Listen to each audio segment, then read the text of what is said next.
Oh, look at this. We are live. We are live, and this is the takes for week 5 of the NFL season. It has been a roller coaster of 1 week and of 5 weeks, honestly, if I'm being honest. There's been a roller coaster. Maybe you are 4-0 and needing a miracle to be 5-0. Maybe you are already going to be 5-0. Maybe you're 2-2 fighting for a 3-2 position. Maybe you're 0-4 and searching for that one win, and hopefully tonight you've got some players going that will help you with that. Either way, whatever your situation is, we're going to take a step back from what we see on a week by week basis. We're going to look at it.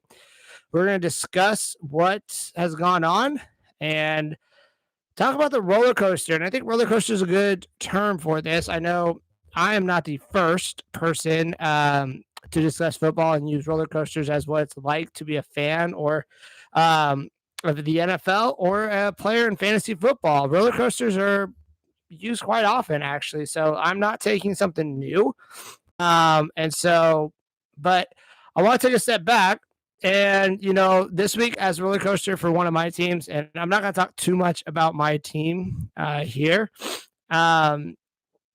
But it's one of those things where you feel the ups and downs. I had one team in a league where I played against Josh Allen, Amari Cooper, Nick Chubb, and DK Metcalf. Like, guys were going off early in the game, and yet I still am within striking distance to win in that league. So don't ever get too high or low on players or on your team for that matter this week. And we want to look a little bit beyond, we can get sort of, box take, hot take, or, what's the box score? What was the game feel? What do we see? How do we feel? Or worse, even we'll get, hey, this player did really well, or hey, this player did really bad. So therefore, I'm gonna not start him or start him based on what they did last week. So I'm gonna take that going into this week. We've talked about it earlier.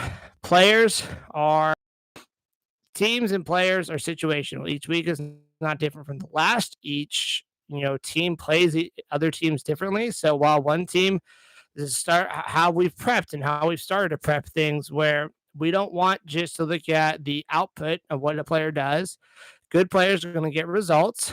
Good teams are going to hold good players to a lower result. We have to be ready for this. So let's look at that a little bit. We'll go kind of quickly through game by game, but what I really want us to focus on is, we started out the week with an awful Thursday night game, and I think the takeaway from that game is quarterback needs to, step up and play. Russell Wilson, something's going on. It comes out, he has a torn lat. Okay, but there's something going on beforehand, and Matt Ryan is showing his age, which then limits these offenses to what they're doing. We're seeing that on a week by week basis. In the Vikings Bears games, honestly, we all knew this. You can run on the Bears, but also Justin Jefferson. This is why you were drafting Justin Jefferson in the first round, and why you took Kirk Cousins pretty late in the first round as well. It's also the reason on the flip side for the Bears, where 2 weeks ago when David Montgomery, I said Khalil Herbert is a good pickup for this week. That being not this week, but the week prior, week 4. But if David Montgomery is playing, the Bears have already shown that they're going to put David Montgomery out there, and they're going to put him in situations where they want him to be the guy. We saw that with the workload he got. So Herbert is still a stashable handcuff in case something happens to Montgomery. But if you thought you had an every week starter with Khalil Herbert, I'm sorry, you don't. And that was kind of the risk with taking Khalil Herbert. Also, 2 weeks ago, again, Dalvin Cook has a degenerative shoulder issue, right? So when Dalvin Cook comes back and he's got 94 yards and 2 touchdowns, he's able to play through it because he has played through it. Now, I think Alexander Mattison is more the handcuff you want to have long-term because the shoulder issue is an ongoing issue, so you have more opportunity to potentially play Madison in those games. Next, I'm going to talk about Patriots and Lions. We all love seeing the Lions last week put up 35 points in a loss to Seattle. What that showed us was both the Lions and the Seahawks, we both knew did not have very good defenses. So we knew this going into this week. I still started a few Lions in situational spots, but I think the point on the Lions is don't panic. They're going to be fine. They lead the league in scoring. I'm not sure after week 5 if that's still the case, but they through week 4 led the league in scoring. They're going to be fine. They're going to find ways to score. Not every team is the Patriots. Also, this was a week. If you played Ramondre Stevenson, if you played Damian Harris, you were hoping for both of them to have a really good week. It really sucks.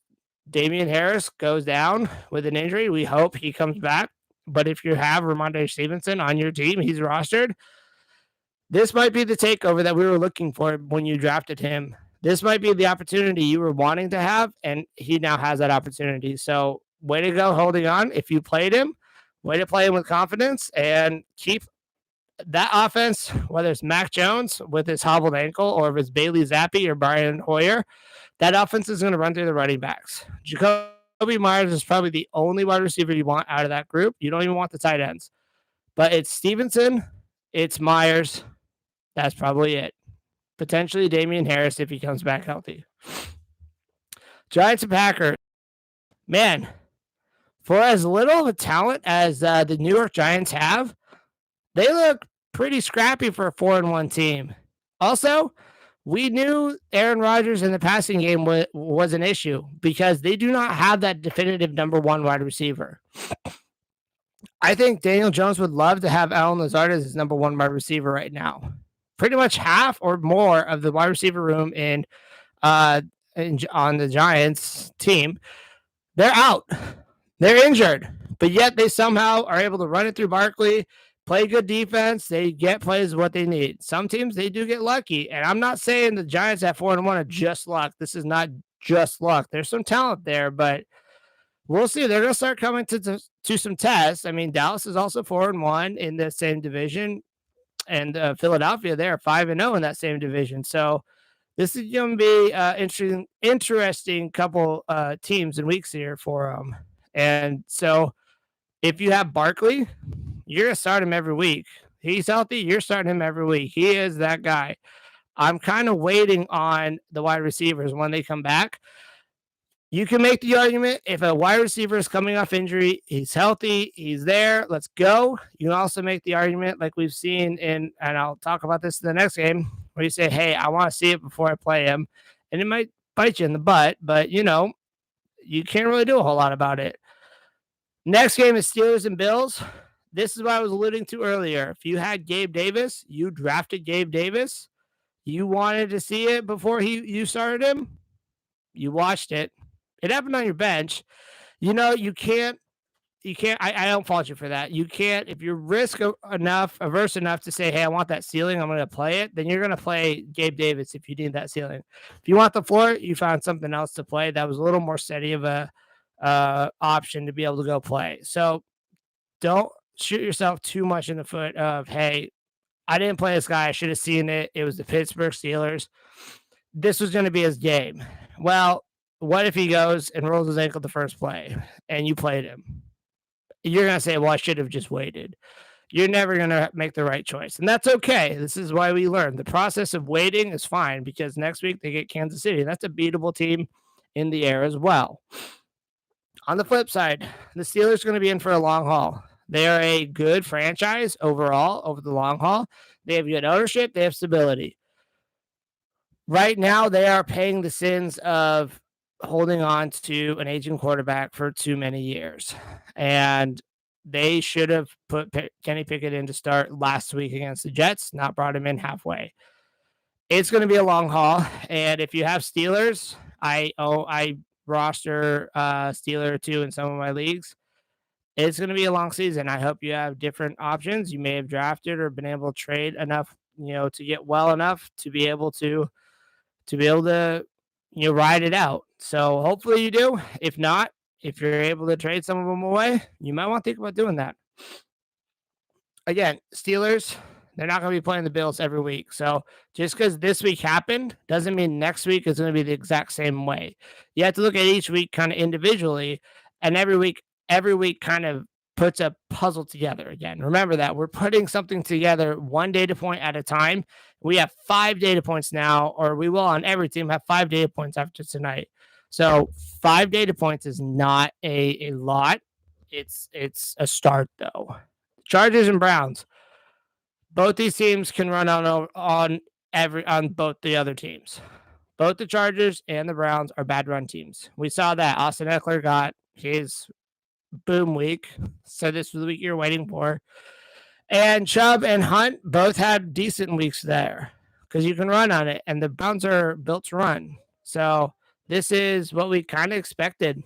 I mean, yeah, Mike Williams is doing good, but the Chargers are going to have issues with their play calling. It's a coaching issue now, not a player issue. It's a coaching issue. So as long as this is the same coaching staff, they're going to be limited on what they're able to do. Seahawks just proved that they can be, or they can hang with more than just the aged and lifeless Broncos or the defensive-less Lions by being 7 points away from the Saints. Now, the Saints aren't an incredible team. They aren't an incredible, but they are a middle-of-the-road team. But Geno Smith is proving he is a viable option. I don't think, you're basically playing yourself out of a way of a number one pick, but that's okay. It's a fun ride. DK Metcalf is going to prove that he has value and worth as the season goes on. Tyler Lockett as well. This is going to be a fun team. As far as the Saints go, it's Chris Olave. He has been here. He has been the guy. I don't care that Michael Thomas, was getting the catches and touchdowns early in the season. He was averaging 5 targets. It's the Chris Olave show. And when Jameis Winston is able to be healthy enough to get back, it's going to start cooking again. Yeah, this was the Taysom Hill game. And he saw the most snaps of his career, or of his season this year. 18. Not a lot. He did a lot with those 18 snaps that he saw. But if you didn't play him and you had him, he hadn't been getting it. So it's fine. On the Dolphins and Jets. So what is going on with the Jets? They're all of a sudden 3-2. They're now tied with the Dolphins for second place in the division. So this is kind of, you can tell me that, this is a quarterback issue for the Dolphins that, well, yeah, they didn't have Tua, they didn't have Teddy, but Teddy could have come back. But honestly, the story is Breece Hall. Breece Hall's come. If you did not have an opportunity to trade for him or you did not draft him, your timing is too late now. That price tag is going to go up. He is this year's LaDainian Tomlinson, where if you have him, this was his breakout. On 2 receptions, he has 100 yards, and he has almost 100 yards on the ground running. This guy is going to be electric. He is elite. If you were not able to get him on your team, I hope you don't have to face him on coming up soon, because it's not going to be pretty. And Falcons and Bucks next. Again, we're going quick here. This is rapid fire reaction, kind of looking past, what the box score says, but looking at, let's not overreact to this, but, let's kind of, let's give players their due, what they've done, but let's not overreact to this week, knowing that next week's going to also look a little different. The Falcons have a good defense. I think it's an underrated defense. They have held teams. They're not just the easiest opponent like they may appear on paper. They have held teams to a few points. And I get that, Brady threw for 350 yards and Leonard Fournette had 10 receptions. He had 83 yards and he had a rushing touchdown. Like, this was a Leonard Fournette boom week. But the Falcons made this a game by their defense, not by their offense. And this is how the Falcons are going to be in games. It was an unfortunate call of the roughing the passer that I think is very questionable. You may say otherwise, but that did not look like a dirty play to me. But the Falcons are going to be a tricky defense to play against going forward, that we're going to want to watch out, kind of hamper some expectations when you are have players going against them. And Titans and Commanders. Well, I mean, you kind of got what you did with this. I mean, Derrick Henry did what Derrick Henry does. You can run on the Commanders. They are kind of the bottom of the barrel team. But I honestly don't think the Titans are that much better. And I know they're 3-2, so how can you say they're not that much better? But it's they're aging. Derrick Henry's aging. Ryan Tannehill is not the quarterback that you want to have leading your team trying to go to a playoff. They are not the number one seed like they were last year. That's all I gotta say on this. I hope they get playmakers back. I hope Burks comes back soon.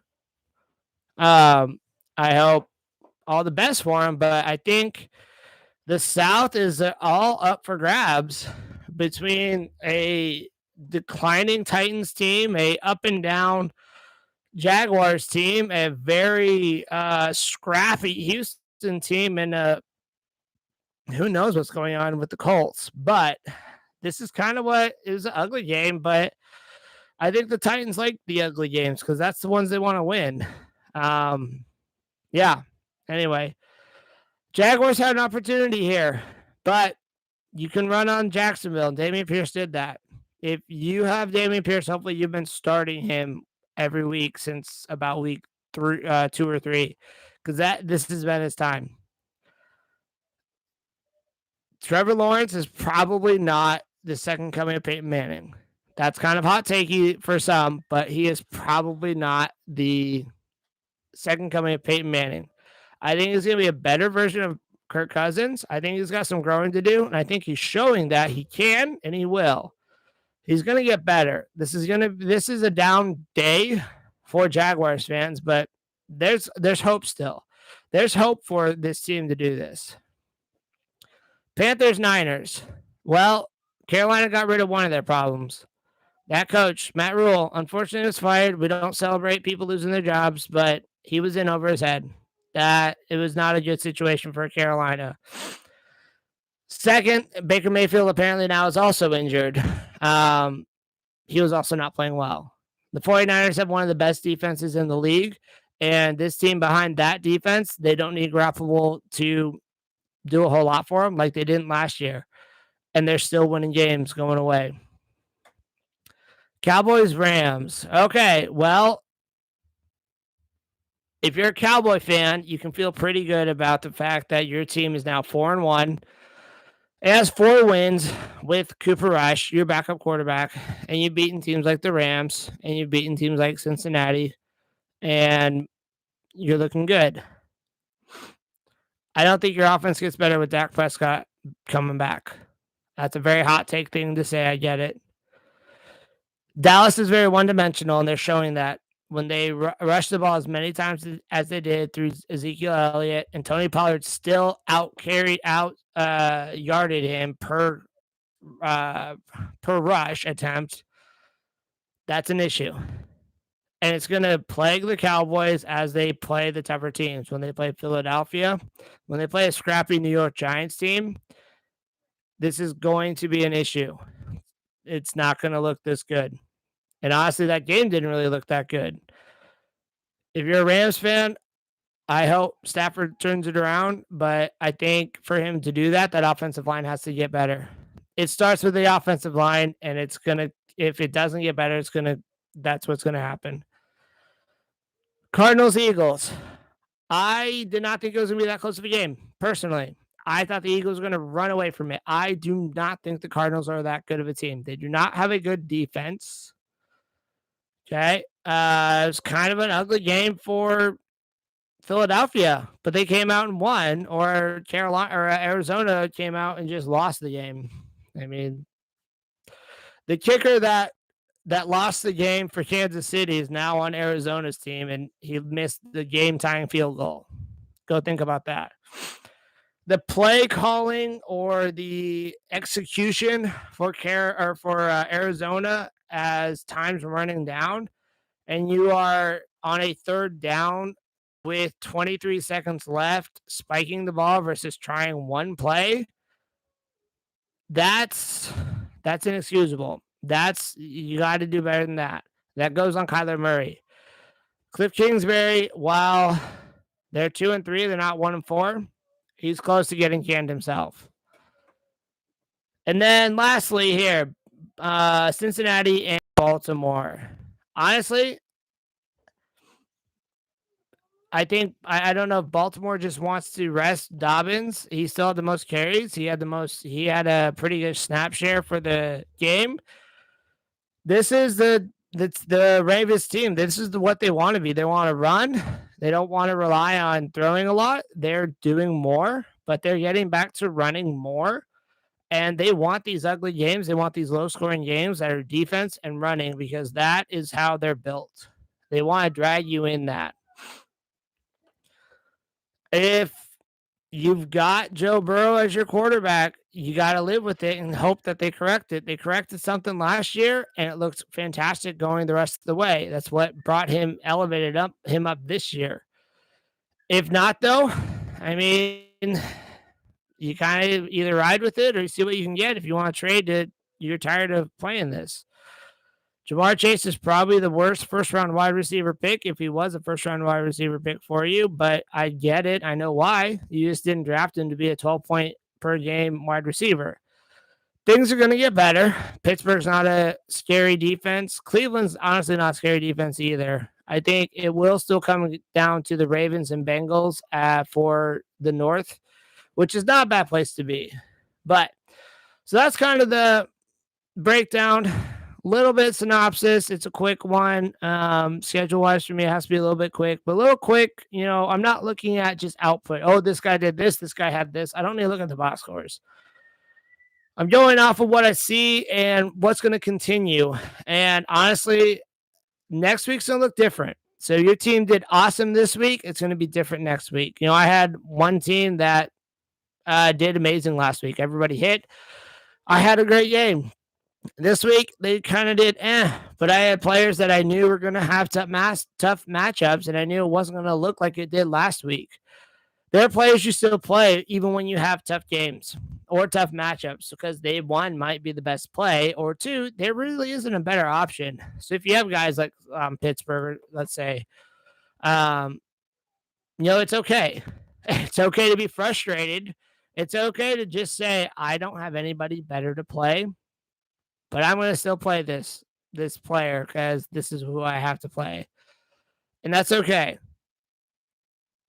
Go back to listen to some of the episodes I've done before. I've got an episode I did last Friday on trade talks, what I like to do with trade. We'll do kind of some more of those types of topics coming up here as well. And like I said, hopefully you have some players going to tonight where it should be a good matchup. It's a divisional game. Everybody thinks Kansas City's going to win going away, but you never know.